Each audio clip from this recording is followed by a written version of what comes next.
PT Masterprint yang bergerak dalam bidang perdagangan sebagai distributor resmi dan penyewaan barang-barang industri pengemasan termasuk suku cadang dan servis seperti coding, marking, labeling, dan product inspection system merupakan calon emiten dengan kode PTMR.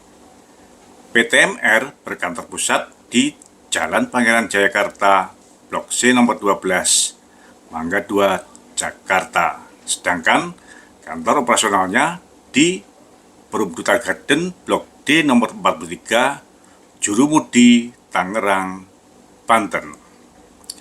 Untuk menjangkau pelanggan, PTMR juga mempunyai kantor perwakilan di Semarang, Jawa Tengah dan Sidoarjo, Jawa Timur. PTMR akan listing dengan menerbitkan saham baru sebesar 22,81% atau sebanyak 435 juta lembar saham. Harga penawaran umum antara 125 sampai dengan 135 rupiah per lembar dan nilai nominal sahamnya Rp25. Dengan demikian, PTMR akan dapat mengkolek dana retail sebesar antara 54 sampai dengan 59 miliar rupiah. Yang bikin keren, PTMR tidak menerbitkan waran, yang menurut saya hal ini lebih baik dibandingkan dengan apabila menerbitkan waran, namun akhirnya warannya tidak efektif atau tidak layak untuk ditebus, seperti yang telah terjadi pada 70% dari waran yang diterbitkan oleh emiten yang telah listing sebelumnya. Sesuai dengan prospektusnya, PTMR adalah anak perusahaan dari PT Mitrapek, emiten dengan kode PTMP, yang listing pada Maret tahun 2023. Kantor pusat PTMR juga satu komplek dengan kantor pusat PT Mitrapek atau PTMP, dan jajaran direksi dan jajaran komisarisnya juga sama persis, kecuali untuk posisi komisaris independennya. PTMP listing pada tanggal 6 Maret tahun 2023, 1,5 tahun yang lalu, dengan harga penawaran umum Rp120 dan saat ini tanggal 20 September tahun 2024, harga saham PTMP ditutup di Rp99 atau masih boncos 17%. Hal ini mengingatkan saya pada PT Widodo Makmur Unggas dan PT Widodo Makmur Perkasa, emiten dengan kode WMUU dan WMPP, dengan posisi berkebalikan. WMUU listing pada Februari tahun 2021 dengan harga penawaran umum Rp180 dan WMPP, induk usaha atau pemegang saham WMUU, listing pada Desember tahun 2021 dengan harga penawaran umum Rp160. Pada saat WMPP listing, harga saham WMUU ditutup di Rp154 atau posisi boncos 14%. Saat ini, tanggal 20 September tahun 2024, harga saham WMUU dan WMPP ditutup kompak di Rp12 atau tinggal di bawah 8% dari harga penawaran umum. Apakah PTMR dan PTMP akan mampu berbeda nasib dengan WMUU dan WMPP? Selamat datang di Investor Level C.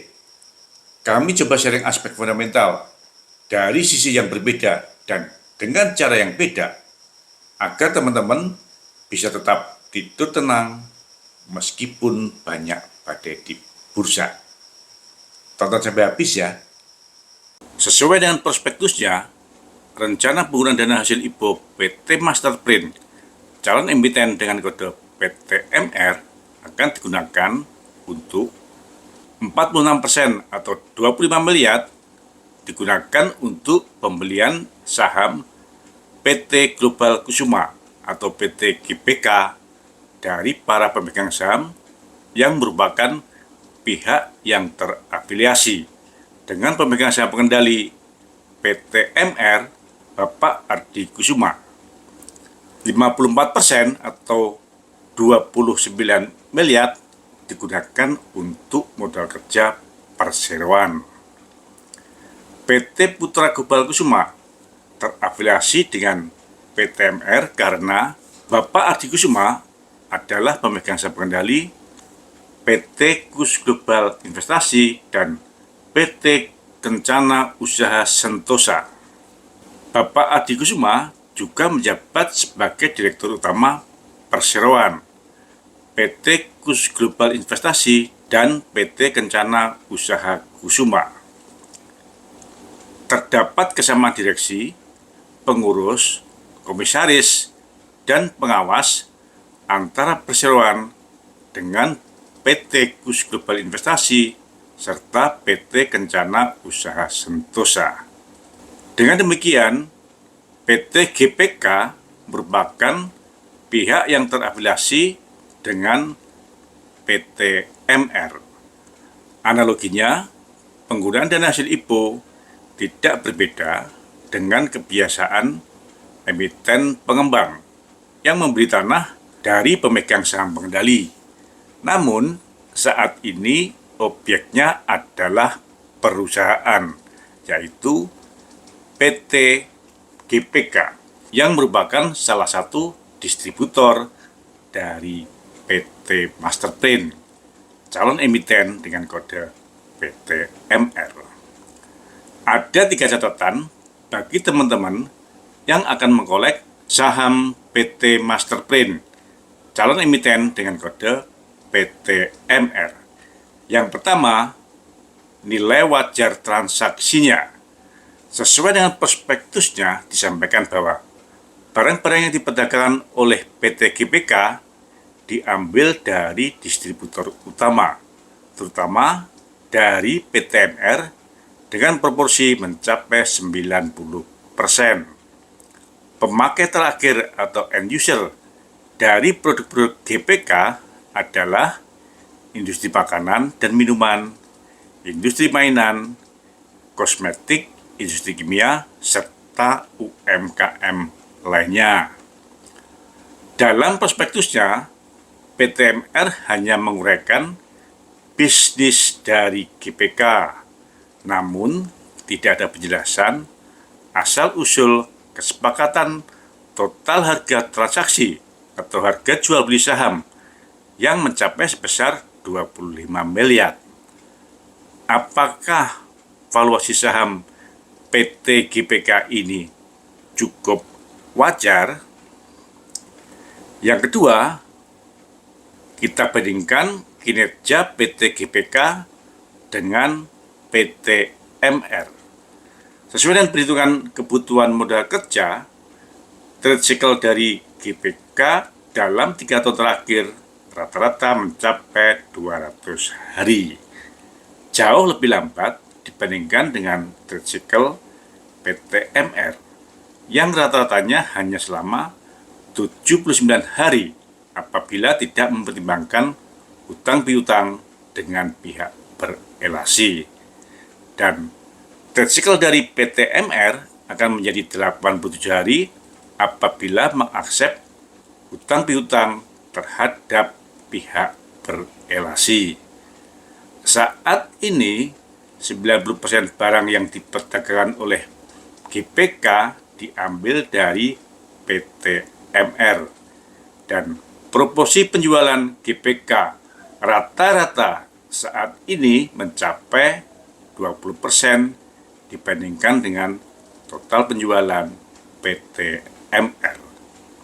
Dengan demikian, hal ini membuktikan bahwa kinerja GBK tidak lebih baik dibanding dengan kinerja PT MR, khususnya rata-rata persian GPK yang dalam 3 tahun terakhir mencapai 156 hari, jauh di atas rata-rata persediaan dari PT MR yang hanya selama 55 hari.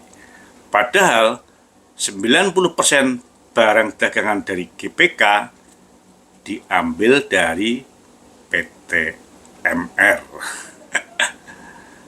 Dan yang ketiga, ada sewa kantor operasional dari induk usaha yang tidak digunakan oleh PT MR. Sesuai dengan perjanjian sewa menyewa tanah dan bangunan tanggal 8 September tahun 2020 dan tanggal 3 Juli tahun 2024 antara PT MR dengan Ardi Kusuma, dijelaskan bahwa tanah dengan SHM nomor 761 seluas 1.419 meter persegi dan SHGB nomor 762 seluas 473 meter persegi yang terletak di Jalan Sitanala nomor 11, Kecamatan Karangsari, Neglasari, Kota Tangerang, telah disewa perseroan untuk periode sewa 1 September tahun 2020 sampai dengan 1 September tahun 2032 atau selama 12 tahun dengan biaya sewa 2,6 miliar. Sesuai dengan perjanjian sewa, tanah dan bangunan tersebut digunakan sebagai kantor penyewa atau digunakan sebagai kantor PT MR. Namun, sesuai dengan prospektusnya, ternyata objek sewa tersebut saat ini digunakan oleh PT Mitrapek atau PT MP, induk usaha dan pemegang saham pengendali dari PT MR sebagai kantor operasional.